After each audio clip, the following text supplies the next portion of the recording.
My name is Goodhead David Ibinabo.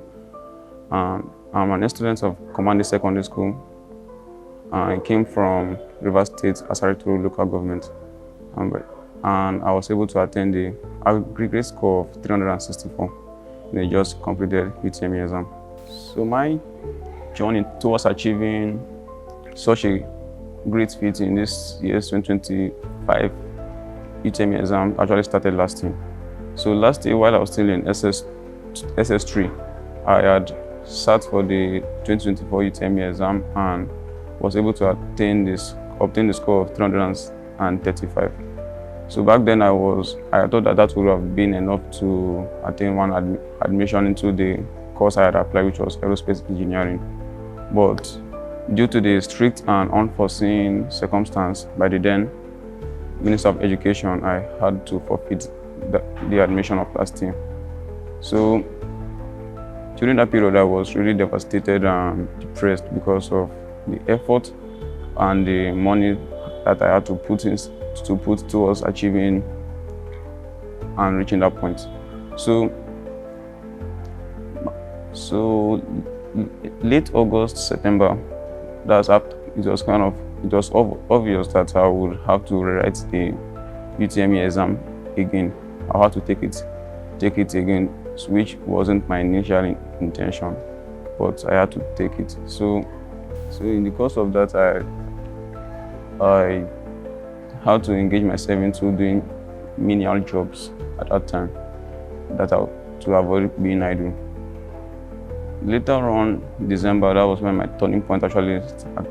That's where I could say that I identified my turning point was early October, when I was strolling through YouTube, looking for educational videos, and in the course of that, I found one of the videos from TestDriller, where they were awarding one of my ex-classmates, and from the same state, that was Plateau State.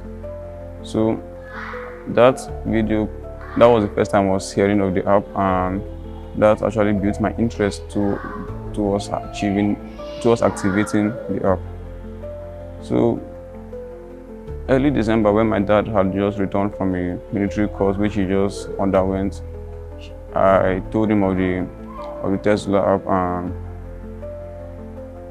and both my parents actually bought into the idea and agreed to proceed to the activation of it. So that was when my study life actually began. So at first I was finding it difficult to stay for at least 2 hours to read. That's to stay on my study table and read for straight 2 hours.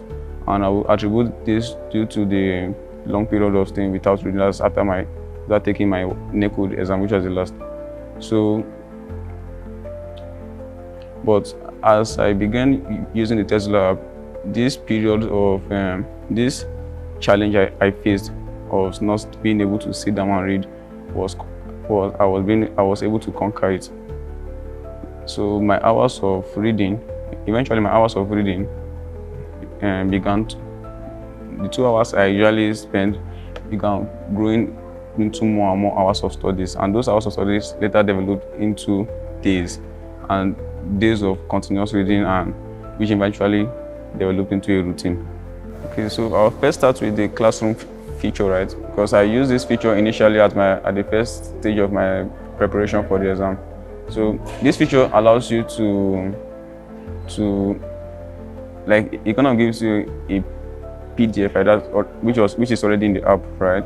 Where you study, and which gives you the chance to study and have more details, and gives a kind of detailed but brief notes in each topic. So when you're done reading with each note, to each topic there are exercises attached to it, which has a cutoff mark of 70 in order to view corrections.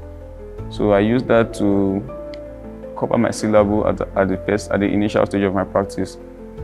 Then secondly is the practice feature, which is like the main idea of the app. So the practice feature allows you to practice what you've learned, and you have the flexibility to choose what year you want to practice, or you either go for the random.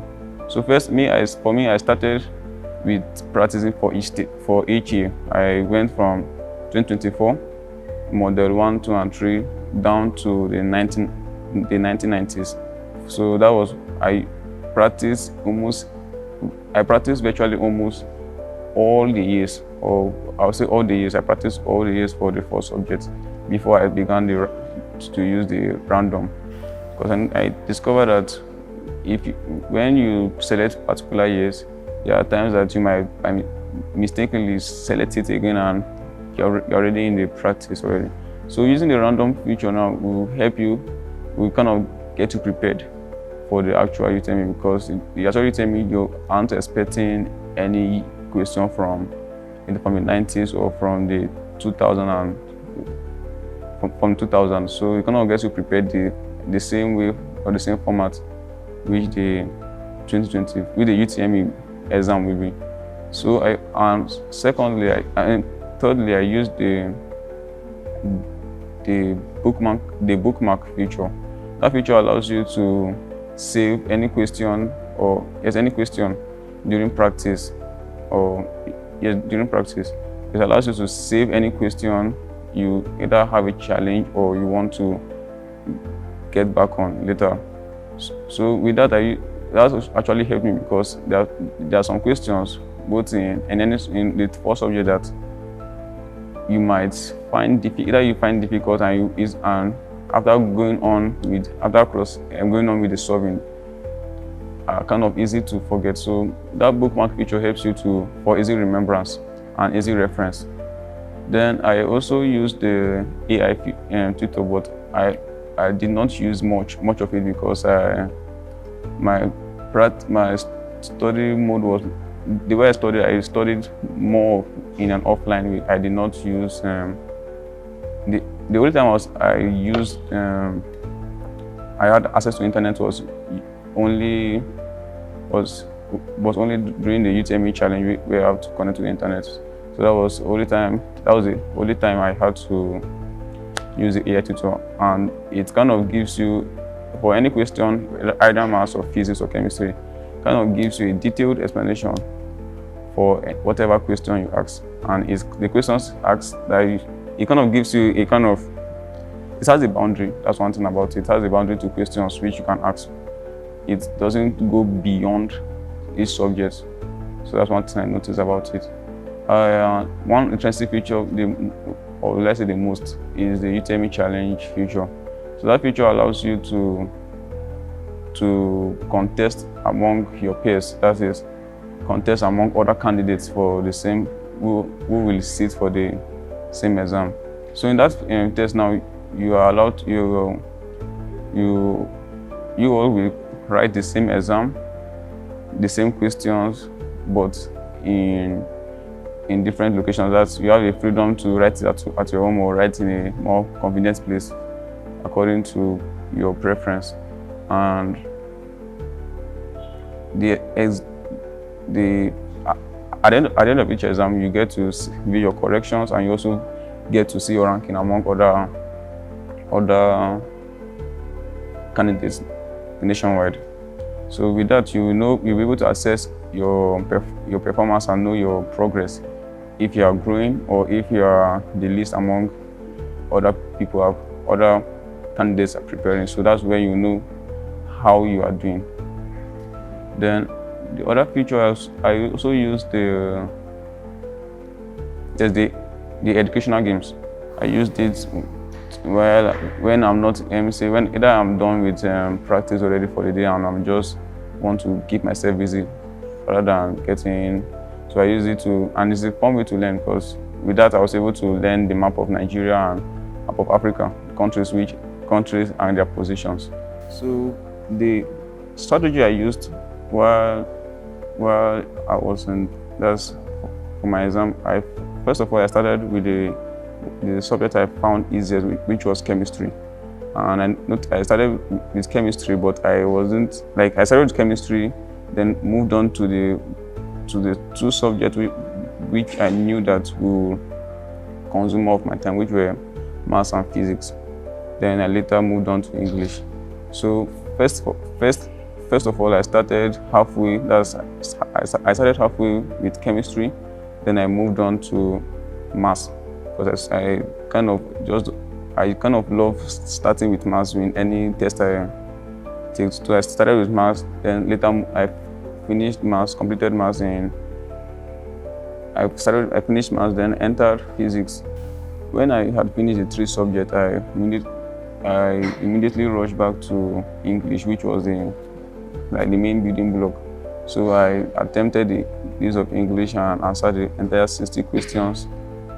And by the time I looked up to the remaining time, I saw it was up to 25 minutes. So I used those remaining 25 minutes to go back and complete the chemistry, which I had finished halfway. Came back to the physics, where I was having little difficulties. And the difficulties was mainly in getting the roots and signs of some angles, which were not special angles. In answering calculation-based subjects, for instance, maths and physics, my advice to students attempting such subjects would be that, first of all, you should first start with questions that are as you progress, because one thing about the UTME exam that it is kind of random. You don't get to select which one will come first, which one will come. So is that you just keep on solving. That's the way I use this strategy I use. Keep on solving anyone that comes first. But if you get stuck at any question, you have to move on to the next question. That's in order to prevent wasting time or spending more minutes, because a minute you spend in each question is like you're intruding into the time of another question. So if you waste time in a particular question, you will discover that the time you have left for others will be lesser, and who knows if it might even be more time consuming than the one you just finished. So my advice is just that as you keep on solving, you also try to keep track of time as well. So you keep on solving, and anyone you see that is that either it requires more time, you just I would advise that you skip it for that moment and go to the next. Then when you are done with the subject, you can now go back to those questions and reattempt them. Regarding the use of English, we attribute the mass failure to that aspect because there are topics in English where it doesn't rely on how much you've read on that topic. It just relies mainly on your day-to-day knowledge. So given the instance of closed passage, the closed passage session of English where you are asked to fill in the blank spaces. So in that case, now in that scenario, imagine being asked on a topic where for instance, now one is a science student and you are being given a passage based on accounting. So in that case now, is based on your knowledge on accounting and how much you understand the passage in order to fill in the blank spaces. And also in the area of code, because from where I came from, I did not have much knowledge of that aspect as well. So it was just me trying to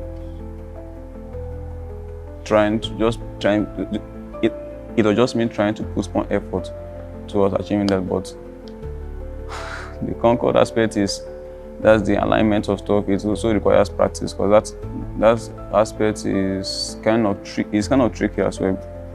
Then the part of the oral English, that is where I found myself faulted at that point, because the oral English, especially in the syllabic stress, though there are shortcuts, though there are rules guiding them, but there are also exceptions as well. So, and your tongue, that's the tongue.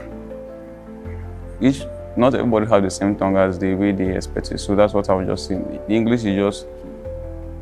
The English language is not more of what you read like other subjects.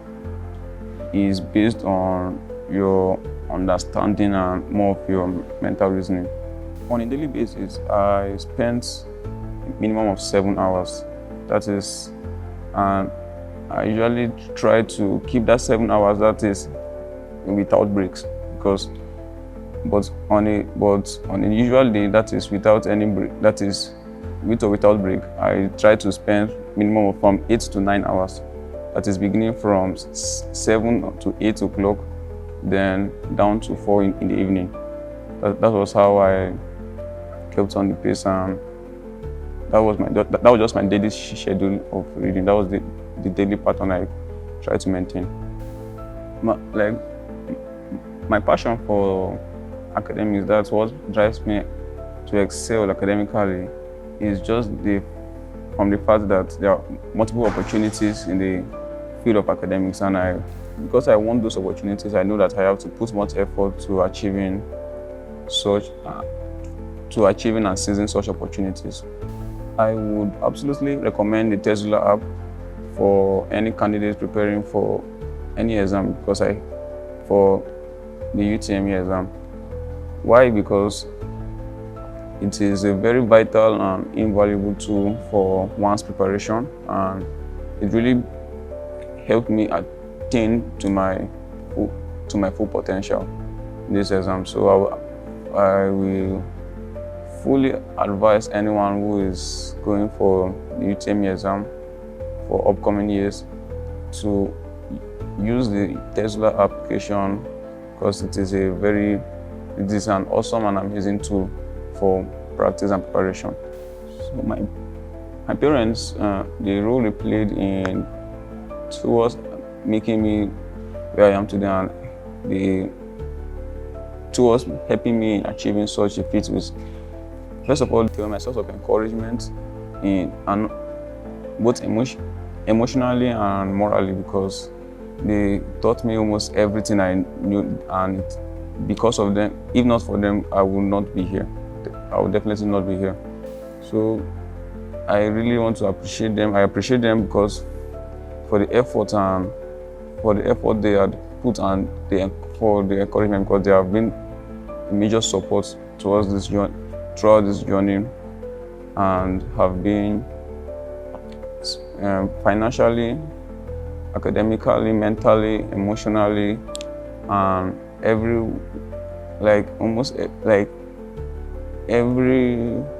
wise, they have been my source of support. Then to my school, they played a great role in building me. That's Command Day Secondary School. They played a great role in building me up to the point of where I am today. Because if not for them, where would I have achieved or obtained the knowledge right from JSS1 up to this point, SS3? And also, I would also acknowledge my primary school as well for building me up at such a young age. As a mother, initially, the moment I come to know of him not getting the admission and realizing that he was so much depressed, I try my best as a mother to encourage. And the moment he find out about this app, as a parent, we also encourage him towards the direction. And we see to it that he was not distracted. We gave him the time, the privilege, prayer wisely, and encouragement. And I thank God who made everything possible, who grant the success. It wasn't easy, indeed. Many times he break down, even prior to the exam. But the mercy of God and the grace of God saw him through. I'm so much impressed. I'm so much happy to God Almighty for the privilege. And one of the things I made up my mind, even before now, the moment I come to see the effect of this app in the life of my son, I promised myself that I will introduce it to this school. The last meeting I went, when we were discussing about Cisco, I made up my mind. I came back home last week and I was telling my son that I will meet with the commandant and I will use my position in the school to make sure that this school work with this app Hence, we are planning to introduce Cisco into our school. This will help them to improve, because the aim of this program is all about building children. And I know that it will go a long way to also build more children and help them to become better even tomorrow. I thank TestDrillers for both the organizers and everything about TestDrillers for the vision they have towards this program. Indeed, if one can open my heart and see the joy I experience when I see the improvements and all that happened in the life of my child, I know that as many parents that will come across it tomorrow will really thank God for it. May the Lord bless the organizers and the leaders of this group.